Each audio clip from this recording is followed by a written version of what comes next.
Jai Hind everyone, my name is Aman Gupta and I am working here as an assistant professor in MCA department. My subject is cybersecurity whose subject code is BMC 106. So today I am going to discuss these topics. First is CIA Triads. What is CIA Triads? And this is the basic fundamental part of cybersecurity. What are assets and threats? What is the role of assets and threats in security? What is the motive of attackers? What type of attacks attackers can do on our security, information security? So these are some topics that I am going to cover today in my lecture. So first of all, what is cybersecurity? So cybersecurity is the most concerned matter as cyber threats and attacks are overgrowing. As in today's world, threats are overgrowing day by day, and attackers are now using more advanced and sophisticated techniques to target the systems.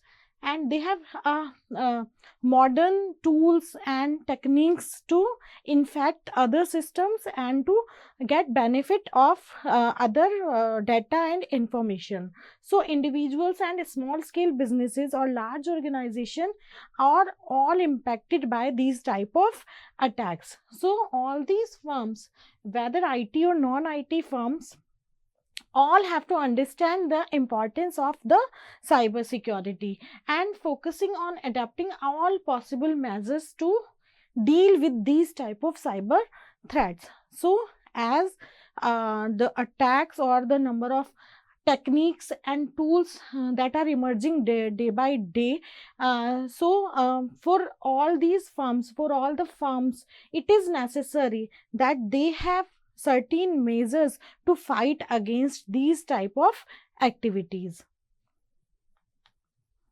Now, what is cybersecurity?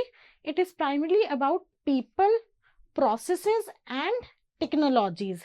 It is all made up of by these three things. These three people are necessary. There are some process and there is some technologies. These are working together to encompass the full range of threat reduction and vulnerability reduction.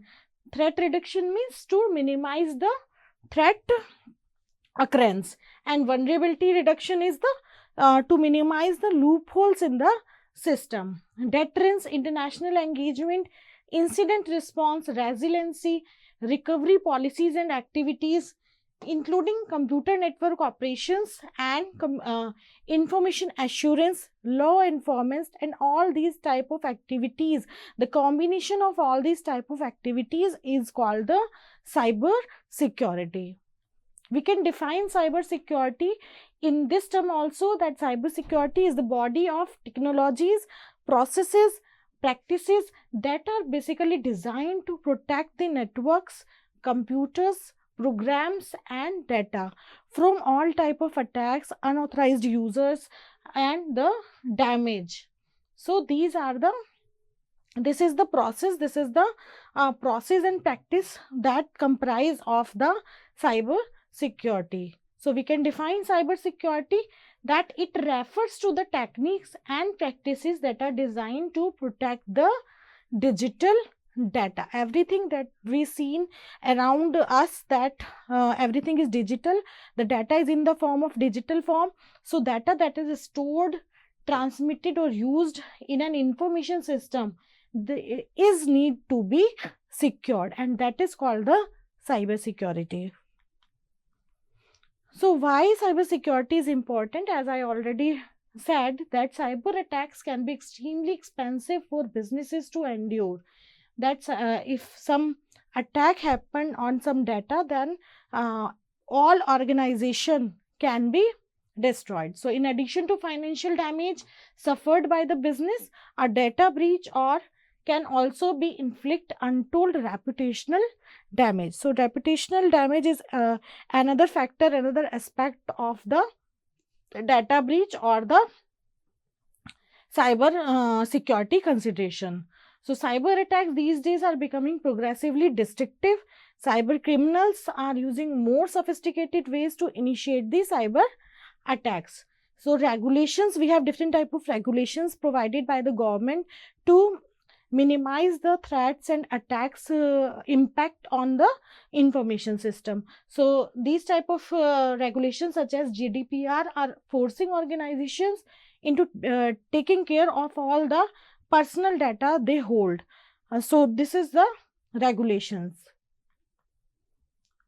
So these are some fundamental technology, that is we call it the CIA: confidentiality, integrity and availability. This is the fundamental building block of the cyber security. So first of all, we discuss about confidentiality.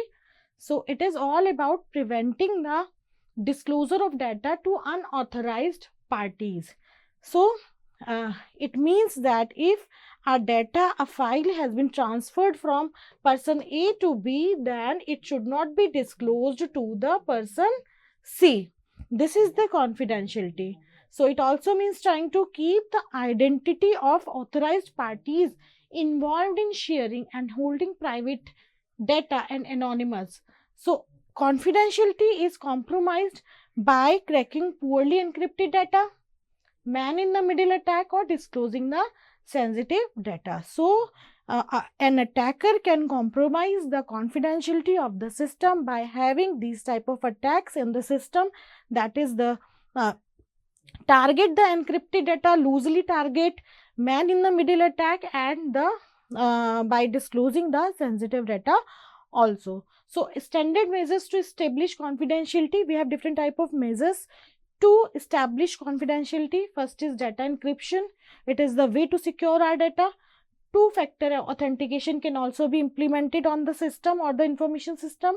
Biometric verification, and we can also have the security tokens to secure the system. Now next one is the integrity. So integrity refers to the protecting information from being modified by unauthorized parties. It means that the file, if some file A is transferred to a person B, then this file has not been changed, updated or modified in any manner, and this file, the same file, has been transferred to the person B. So this file is in the same way, same form. Okay, so that is called the integrity, to maintain the integrity of the file. So there are also some standard measures to guarantee the integrity, that is having cryptographic checksums, using file permissions, uninterrupted power supplies and data backups. Having all these measures, we can secure integrity of a system. Now next building block is availability.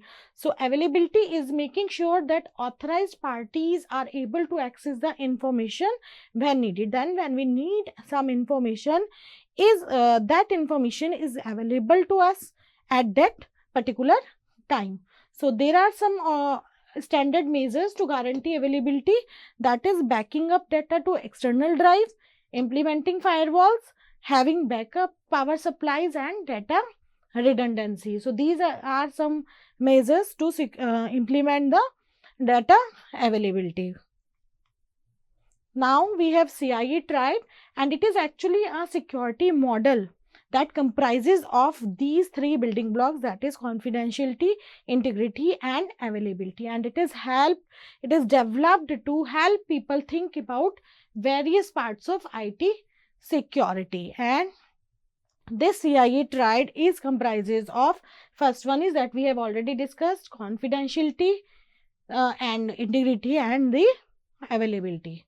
So in today's world, for people to protect their sensitive private data from unauthorized access is the confidentiality. So protecting confidentiality is dependent on being able to define and enforce certain access levels of information by having authentication implemented, by having authorization implemented, that the particular file is authorized to be seen by some particular person. We can have some access controls that this file can be seen by only that person. We can define some roles but this particular role can access that particular file. So this type of measures can be implemented to have um, uh, apply confidentiality on some information system. So in some cases, doing this involves separating information into various collections that are organized by who needs access to the information and how sensitive that information actually is. So first of all, we have to ensure that the data we have secured is actually to what extent it is confidential. So the amount of damage suffered, if the confidentiality was breached, then what type of damage or what amount of damage has been suffered to the information or the data. So some of the most common means used to manage confidentiality include access control list. We can have access control list, that particular role, we can define some particular role, that this is an particular employee, manager, team leader. So we can have different type of roles and who can access what data. Volume and file encryption can also be implemented on that, and Unix file permission can also be implemented. Now next is the data integrity, and this is I is the integrity which is said in CIA Triad. So this is an essential component of CIA Triad, and it is designed to protect the data from deletion or modification. That is, the data or the file that has been transferred from one person to another is in the same format that that is from A. If a file is transferred from A, that it is in the same form. That file is not modified or altered if when it transferred to the destination. So that is called to maintain the integrity. Modification from any authorized party, and it ensures that when an authorized person makes a change that should not have been made, the damage can be reversed. So integrity means the data, the file should not be modified, altered in any manner. Now next one is the availability. So this is the final component of CIA Triad and refers to the actual availability of the data. So authentication mechanisms, access channels and systems, and all have to work properly for the information and ensure it's available when it is needed. So the purpose of availability is that when someone requires some data, some important or confidential data at some time, so it is readily available at that time only. That is the availability.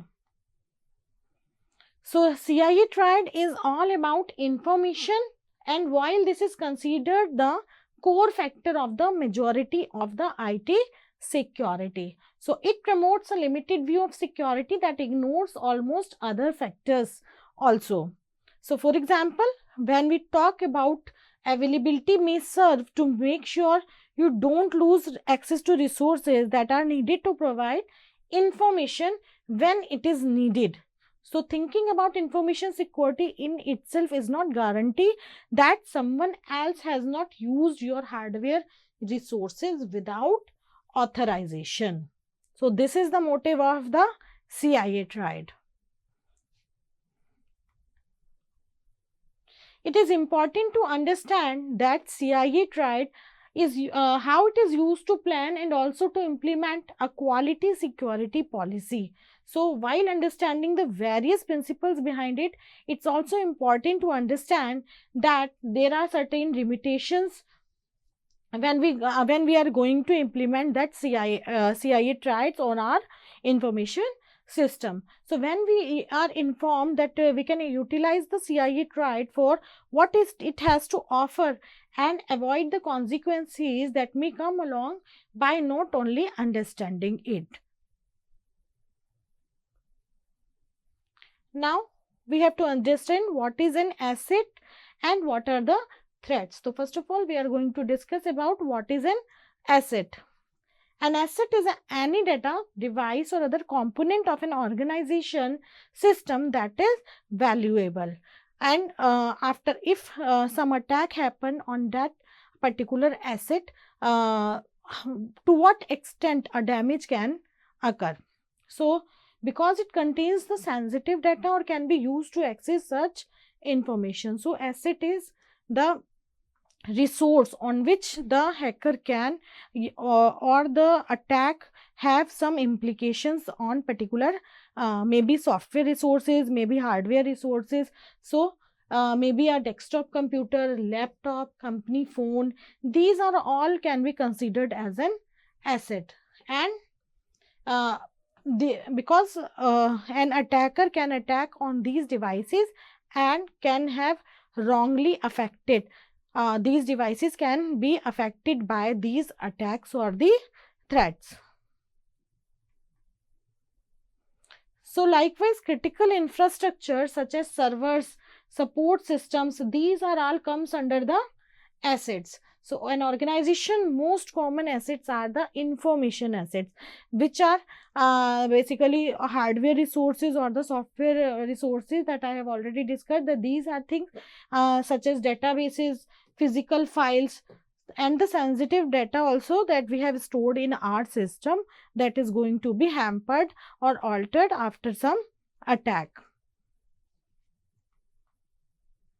Now next one is, what is a threat?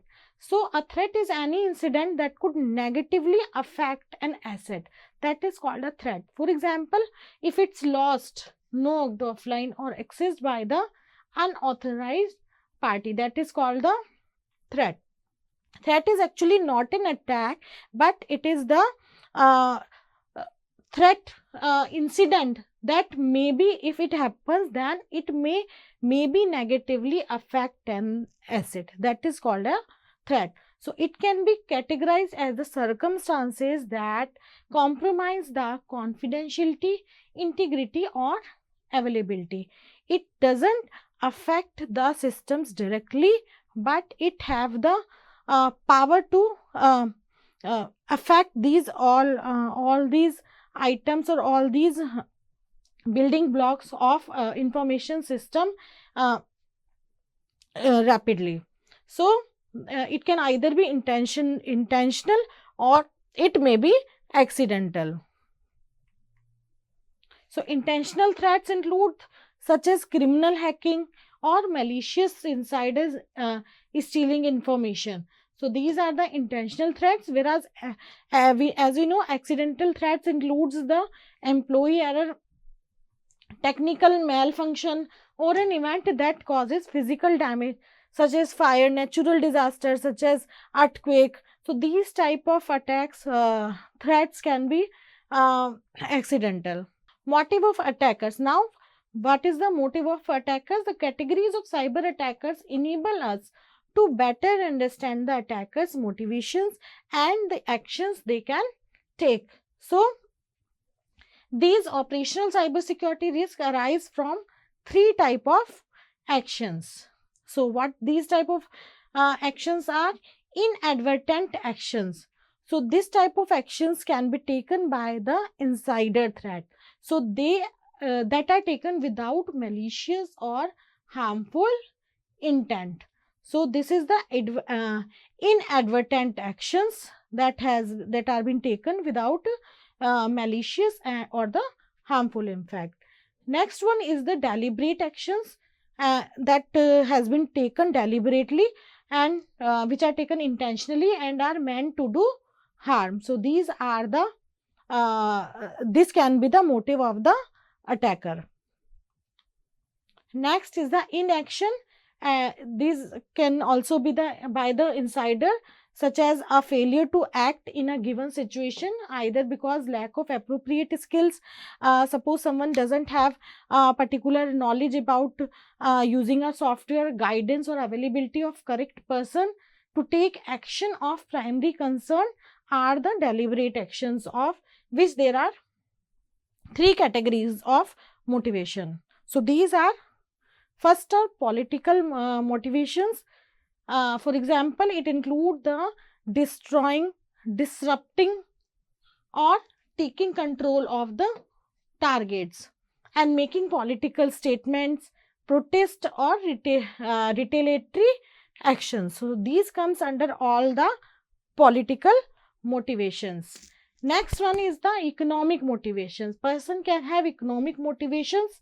For examples, theft of intellectual property or other economical valuable asset. Intellectual property are property that has been created by someone, by human mind. Suppose I have created some line of poems. I write some lines of poem, so that is related to me and it is my intellectual property. I made some painting and I registered it, and now it is my intellectual property.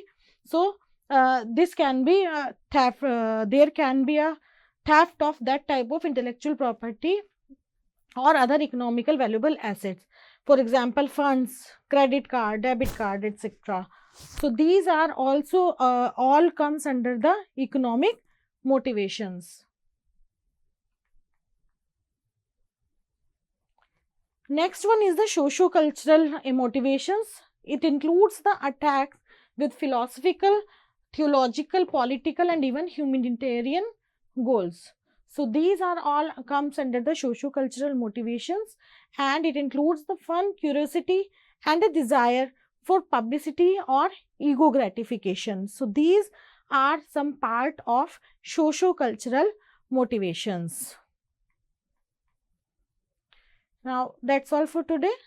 Thank you so much.